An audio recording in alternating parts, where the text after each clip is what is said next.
hedder Frederik, og jeg spiller Kim i den her film. Ja, jeg hedder Sofus, og jeg spiller Alexander i den her film. Det her det er vi taget for, så det ligner, der er mørkt, fordi det skal det være i film. Ja. Spider-Man. Han der. Han får til chok af. Det er en papmand, som er chefen. Som er i filmen, som er chef for den her butik. Den her butik. Og det her kamera, det sætter vi på i filmen, som der hedder Thea. Og så kan vi finde ud af, hvad hun laver. Altså, Alexander, han kan godt lide alle de der små seje ting, og Tim, han går efter de kedelige store ting, som kan bruges.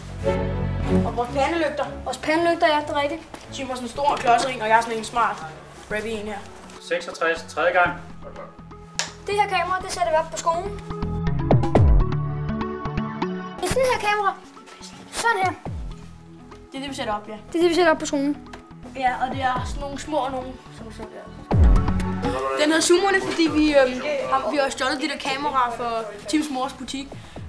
Den har vi stjålet, og så filmer vi alle dem. Jo. Vi zoomer også ind på folks liv. Vi finder alt ud af alt muligt, så I kan se.